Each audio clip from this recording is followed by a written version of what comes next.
Alors bonjour à tous. Donc moi je vais vous parler de passkeys.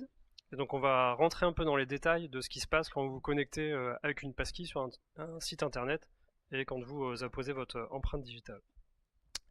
Avant tout je vais me présenter. Donc je suis Anthony Grenic, je suis directeur technique à la société Asteroid. Et donc nous on travaille sur des infrastructures de confiance numérique avec un mélange entre droit et cybersécurité. Et avant ça, j'ai beaucoup travaillé sur tout ce qui est carte à puce, IoT, donc plutôt bas niveau, et donc c'est par là qu'on va aborder les passkeys avec une approche plus matérielle. Mais avant tout, une petite question pour vous faire participer. Quel est le point commun entre la présentation de Manuel Reynaud en 2018 à l'Apple Hour 37 sur la YubiKey et ce panneau de signalisation qui est entre Ikea et l'usine Michelin? Voilà, donc c'est la carte, enfin il y a donc Roland Moreno, c'est l'inventeur de la carte à puce, un ingénieur français. Et donc le talk de Manuel, c'était donc le point commun, c'est qu'ils veulent protéger leurs secrets.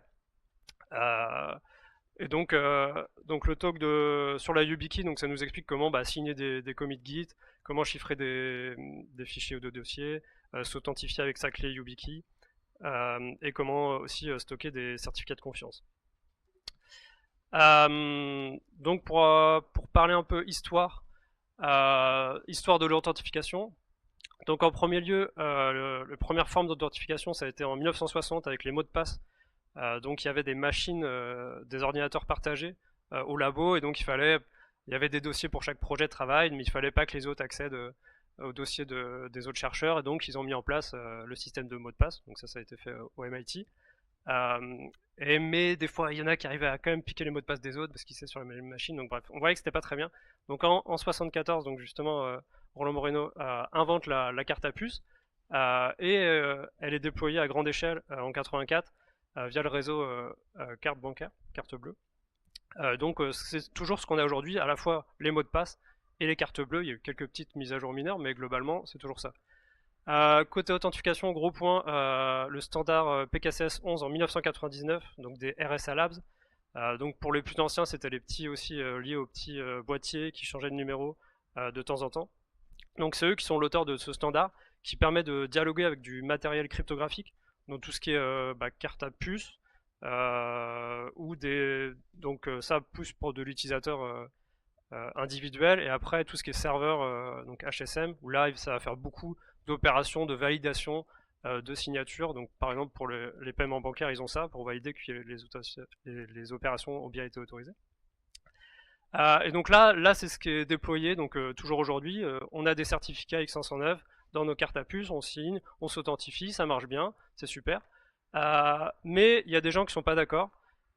Et donc en 2012, il crée l'alliance FIDO, donc Fast Identity Online, principalement des acteurs américains, pour mettre fin au mot de passe. Donc c'était clairement affiché qu'ils ne voulaient plus de mot de passe. Et donc 2 ans plus tard, il crée le premier standard U2F, donc le 2FA. Donc les principaux acteurs c'était Google et Yubico. Donc Yubico c'est ceux qui font les YubiKey, et Google c'est l'entreprise que vous connaissez tous, qui avait déjà des comptes aussi Google à gérer en plus du navigateur.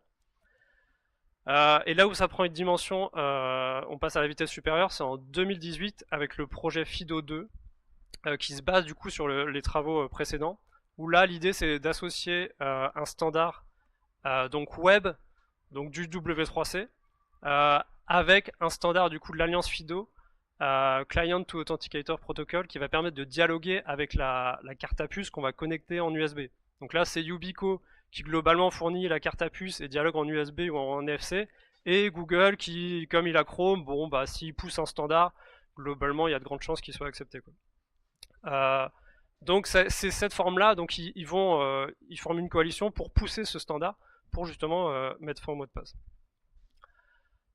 Et donc ensuite, qu'est-ce qui se passe? Donc le standard côté web passe en recommandation, donc il va être implémenté dans tous les navigateurs, ce qui est le cas du coup Chrome en premier, après Firefox pardon, et ensuite Safari. Ce qui fait que dès 2019, en fait, il n'y a plus de frein technique au déploiement de la solution. Donc on est déjà prêt si on a un navigateur à jour. Et donc C'est ce qui est décidé en mai 2022, où Apple, Google et Microsoft, donc qui sont membres de l'Alliance, s'engagent ensemble et donnent naissance au mot passkey, qui reprend le projet FIDO2. Et donc ils vont le déployer, en plus des navigateurs, à tous les OS, que ça soit Mac, iPhone, Android et Windows, du coup, pour Microsoft. Donc le déployer à un gros pourcentage des appareils électroniques dans le monde. Et aussi côté compte, donc ils vont pousser pour que vous utilisiez les passkeys, bien sûr. Et en 2025, donc il y a le NIST, qui est l'institution de standards américains, qui va du coup dire que les passkeys sont d'un niveau de garantie de sécurité suffisante pour être utilisés dans les entreprises clés américaines de la défense, en gros. Donc globalement c'est le tampon pour dire que c'est très sécurisé. Il y a le level 3 au-dessus, mais on verra après. Voilà. Mais pour en revenir au mot de passe, mais pourquoi ils veulent mettre fin au mot de passe? Qu'est-ce qu'il y a de mal là-dedans? C'est pratique un mot de passe. En fait, le mot de passe, en termes d'authentification, ça apporte qu'un facteur. Donc il n'y a que un élément qu'on connaît. Là où les passkeys en fait vont apporter deux facteurs. Donc ça va être quelque chose que je possède, plus quelque chose qui soit est inhérent à moi. Donc mon biométrique, mon empreinte digitale, ou ça va être un code PIN, mais je vais avoir deux facteurs d'authentification sur les quatre qui existent en théorie. Donc là-dessus, ça va être beaucoup plus intéressant. Aussi, le mot de passe, je le stocke soit dans ma tête, soit dans un gestionnaire de mots de passe. Et donc, côté humain, on peut vite avoir des défaillances. Alors que là, il va être sur un dispositif matériel dédié, donc il va être avec des specs spéciales pour dire que si on met trop de code PIN, il va s'auto-effacer, ou il va se supprimer, etc. Donc là-dessus, c'est beaucoup plus intéressant. Aujourd'hui, le mot de passe, il est transmis au serveur. Dans le meilleur des cas, il est haché, donc aujourd'hui c'est plutôt la norme, mais il y a des moments de l'internet c'était pas forcément le cas. Alors que là, côté serveur, je vais juste avoir avec les passkeys une signature et une clé publique. Donc la clé privée reste dans l'authenticator. Le mot de passe, je peux le réutiliser sur tous les sites, c'est trop facile. C'est super, donc c'est pratique, mais en termes de sécurité, c'est pas bien, et c'est ce qu'on vous recommande aujourd'hui, c'est d'utiliser un mot de passe unique par site. Et donc ça, les passkeys le proposent nativement en fait, parce que chaque passkey va être lié à un relying party, donc à un serveur, et donc qui va être représenté par son DNS. Donc si je fais une passkey sur Amazon.com, ça sera pas la même que sur Microsoft.com. Et ça, c'est fait techniquement dans la spec. Donc il n'y a pas de phishing, parce que c'est pas les mêmes sites, et là c'est la machine qui vérifie, donc c'est la machine qui va comparer Amazon.fr et Amazon.fr, et s'il y a un accent sur le A, elle le verra en fait, parce que c'est pas les mêmes caractères. Alors que l'humain des fois il se trompe. Sur les failles de base de données, du coup une clé publique on peut rien faire avec, donc c'est pas exploitable, donc il y a beaucoup d'avantages là-dessus. On s'évite aussi côté expérience utilisateur, c'est magnifique. Règles de mot de passe où certains caractères sont autorisés et d'autres pas, et on sait pas pourquoi, et 12 et plutôt que 30, on sait pas. Il y a des super guides de l'ANSI là-dessus si vous voulez en savoir plus. La réconvocation est assez lourde, il faut renvoyer un mail, des fois on demande aux gens de changer de mot de passe tous les 3 mois, etc. Mais ils oublient, des fois ils mettent un chiffre, mais il faut pas incrémenter les chiffres. Enfin c'est trop compliqué. Alors que là, juste, je vais mettre un geste, va y avoir des fonctionnalités de découverte automatique. Donc si je me connecte sur un nom de domaine, en fait, automatiquement, la machine va chercher pour moi si elle a des clés pour ce site, et donc elle va me le proposer, et donc je vais même pas avoir besoin de rentrer mon email. Et une nouveauté, ça va être les attestations côté Authenticator. Donc c'est-à-dire que mon appareil, en fait, donc il a un numéro de série du fabricant, et que en fait, ce numéro de série va être signé par le fabricant lui-même. Donc c'est-à-dire que moi, quand je vais m'authentifier auprès d'un site web, je vais fournir en plus cette attestation qui va prouver au serveur que mon matériel est bien authentique. Et donc j'essaie pas de triturer avec un truc pirate, quoi, pour faire très clair, très rapide, pardon. Donc ça marche aussi sur les appareils mobiles. Donc je vais avoir des couches au niveau de l'OS pour que donc Android et iOS vont garantir que mon appareil est authentique et n'a pas été modifié, et que c'est bien un Android et pas un fork bizarre.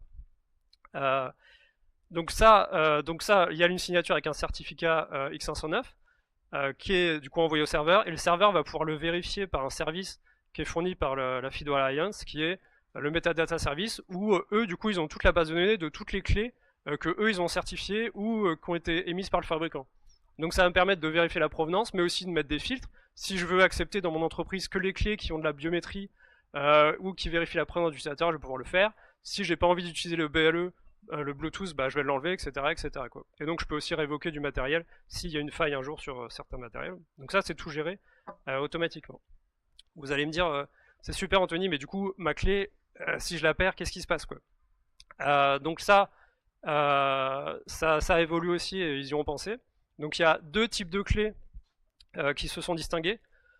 Donc les device bound passkeys. Donc là l'idée c'est d'avoir le niveau maximal de sécurité où là la clé est non exportable. Donc c'est-à-dire c'est un secret que je peux pas extraire de la clé. Donc c'est-à-dire que j'ai vraiment besoin d'avoir la clé pour me connecter sur ce site, quoi. Et donc je peux pas. Donc c'est à double tranchant, mais c'est le niveau de sécurité maximum. Parce que dès qu'on va synchroniser la clé, c'est comme le mot de passe en fait. Si quelqu'un accède au gestionnaire, bah il l'aura en fait. Donc ça introduit une faille. Ce qui là est pas possible. Euh, donc les signes passkey, donc c'est ce que peut-être que vous avez sur Apple ou sur Android. Donc l'idée c'est qu'on vous crée la passkey sur Amazon.fr. Vous êtes sur votre téléphone dans votre lit et en fait elle se synchronise magicalement sur votre Mac ou votre ordinateur et vous vous connectez sur le même site avec la même clé plus tard. Donc ça c'est un peu comme des mots de passe, donc la clé privée est globalement stockée. Donc soit dans l'OS, Google et Apple vont fortement vous recommander d'utiliser leur solution, forcément. Mais il y a des alternatives possibles, donc Bitwarden qui peut être hébergé tout seul, et OnePassword donc qui permet de gérer ça et de synchroniser ces éléments. Pour reprendre de manière globale le fonctionnement, ça a coupé, c'est pas moi.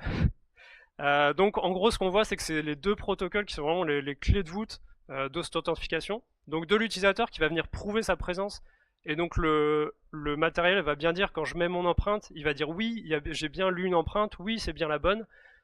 Et ce petit boolean à trous en fait bah, ça va repasser par l'OS, qui va repasser par le navigateur, qui va repasser par le réseau en TLS et le serveur va bien le voir et donc toute la chaîne va être établie entre les deux.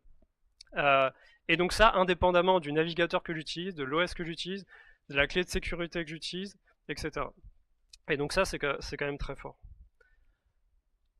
Avec, bien sûr, la clé privée qui reste toujours dans mon appareil. Donc si mon appareil est si mon Secure Element est dans le téléphone ou qu'il soit externe, bah, il va rester là-dedans, il va pas sortir. Si j'ai décidé comme tel avant. Et côté serveur, il a juste une clé publique, donc il n'y a aucun risque en fait de fuite. Voilà, donc ça c'était pour la partie plus Authenticator. Et donc là, côté comment ça se passe en vrai quand je m'enregistre et que je me connecte. Donc il y a juste deux étapes, deux cérémonies. Donc l'enregistrement, où là du coup je vais venir créer une clé. Donc je vais arriver sur le site, je vais dire donc il va m'envoyer des paramètres pour me dire oui, moi j'accepte telle clé, etc. S'il est plus ou moins restrictif. Et donc moi je vais lui dire ah bah oui, moi je peux créer une clé comme ça. Donc je vais créer une clé, envoyer ma clé publique et il va me dire enfin il y a un challenge response, pardon j'ai oublié.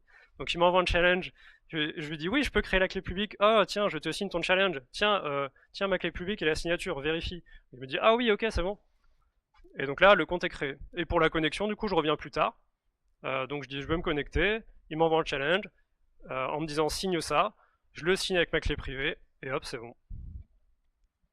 Donc je peux vous montrer en démo, j'ai pas du tout le temps pardon, 13 ok. Je peux vous montrer en démo en live ce que ça donne. Donc là j'ai une YubiKey, vous la voyez pas tous mais je vous la montrerai. Donc là j'ai côté serveur, donc j'ai spécifié ce que je veux. Est-ce que je veux que l'utilisateur se vérifie, est-ce qu'il y a une attestation, quel username je vais donner. Donc là c'est le serveur qui va me renvoyer ça avec le fameux RPID qui va faire que je peux utiliser cette clé que sur ce domaine là. Donc là hop il va me dire, donc là c'est l'OS qui reprend la main avec le CTAP2. Il va me dire, donc il communique la clé en disant bah tiens, est-ce que tu veux vraiment créer la passkey pour ce site. Donc là, hop, je signe, il renvoie la réponse au serveur, et donc le serveur vérifie la réponse et me dit bien oui, c'est bon, j'ai bien reçu ta signature de tel algorithme. Et donc il va pouvoir vérifier tous les paramètres de manière automatique. Et côté connexion, c'est pas beaucoup plus compliqué. Donc là, il va juste m'envoyer un challenge. Et de manière automatique, l'OS va détecter tous les potentiels credentials qui peuvent être utilisés. Et là, je vais remettre ma main. Voilà. Et donc là, je me suis connecté tout simplement au site avec une signature. et tous les détails qu'il y a dedans. Donc j'étais bien présent, j'étais bien vérifié. Il y a la notion de compteur pour éviter de faire des attaques replay. Donc tout ça, c'est géré directement dans la passkey. Quels sont les avantages des passkey? Bah, globalement, il y en a trois. Beaucoup moins d'échecs sur les connexions, parce que vous l'avez vu, c'est facile. Et la machine vérifie beaucoup de choses, ce que fait l'humain aujourd'hui. Enfin, ce que faisait l'humain aujourd'hui. Les temps de connexion sont... alors, eux, ils mettent 14, c'est Microsoft, mais globalement, ils sont réduits fortement. Donc, on passe de 3 à 5 secondes à password plus MFA à 70 secondes. Plus des fois, ça marche pas, on envoie un SMS, ça coûte cher, etc. C'est compliqué, quoi. Et il y a beaucoup moins de support, en fait. Il y a beaucoup moins de gens qui se plaignent que ça marche pas, ou qui ont oublié leur mot de passe, ou qui comprennent pas. Enfin, donc ça enlève beaucoup de poids, et globalement, ça marche très bien. Je vous ai mis un slide aussi des différentes classes de clés qu'on peut avoir. Donc on peut aussi bien avoir des clés des cartes à puce comme on connaît. Il y a des clés de Thales aussi qui le font, des YubiKey, des NitroKey qui sont chez les Allemands, des Ledger, donc pour tout ce qui est crypto-monnaie, ils font aussi ça parce qu'en fait eux ils ont les éléments sécurisés et ils protègent déjà des données, donc faire ça les gêne pas. Et bien sûr sur le téléphone. Voilà. Est-ce que vous avez des questions? Ah, j'ai dépassé, pardon.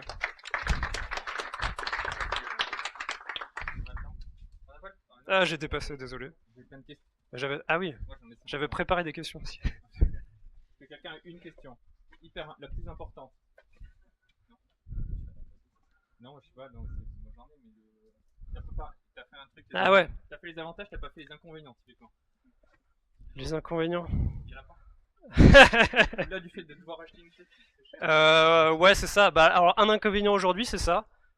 Pourquoi ne pas acheter 3 YubiKey? Bah, pour les backups si tu le fais des trucs. C'est globalement, il y a l'ordinateur quantique qui arrive dans quelques années. On sait pas trop quand, mais voilà. Et du coup, tout le matériel de crypto aujourd'hui, ouais, c'est ça. Donc, il fait que des courbes elliptiques et du RSA. Et globalement, ça va être compliqué pour du matériel de faire ça. Donc voilà. Et j'ai mis des trucs d'IA. Et il y a le grand débat sur l'IA, sur est-ce que les agents IA peuvent avoir des passkeys. Et OpenAI a rejoint la fondation. Donc techniquement, en théorie, non, ils devraient pas. Mais en pratique, peut-être qu'ils en auront, ou des temporaires. Enfin, ça, c'est des trucs avec OAuth, etc. Donc voilà. Donc si, vous pouvez en acheter, bien sûr. Mais sachez qu'un jour, l'ordinateur quantique arrivera. Et que tous les cryptographes seront là. Enfin, peut-être pas les cryptographes, plus les gens, les RSSI, pardon. Attends, j'ai quand même une autre question. Genre, si t'as toutes tes pastilles Ah oui. chez Apple, Oui. Et si tu veux aller ailleurs, tu recommences toutes tes... Non, je pense pas. Enfin, je sais que ils chiffrent les passkeys qu'ils stockent, etc. Je sais pas, j'ai pas essayé. J'imagine qu'il y a une procédure pour exporter. Après, souvent Si je veux les mettre sur Android, en théorie, je pourrais. Ah ouais, mais là non, là tu demandes trop là. Du coup, je change de téléphone. Je pense qu'il y a une procédure. Après, je sais pas si de coup de Apple à Android elle est simple ou pas. Mais enfin, techniquement tu pourrais. Après, je sais pas quels freins sont là. Mais ça reste possible si c'est des syncs passkey, tu pourrais le faire. Tu pourrais les extraire, machin. Ouais, c'est ça. Je pense que c'est un peu sur les gestionnaires de mots de passe, ils ont fait des choses. Mais par exemple, Apple te permet de synchroniser avec Bitwarden. Bah, en fait, c'est ton. Maintenant, tu sais, même sur téléphone, tu peux choisir ton gestionnaire de mot de passe. Et du coup, par défaut, bien sûr, c'est le leur. Mais tu peux dire que moi j'utilise Bitwarden, donc ça m'autocomplete avec Bitwarden. Ça, c'est des settings. Sur Android, c'est le cas. Sur Apple, je sais pas. Voilà. De rien.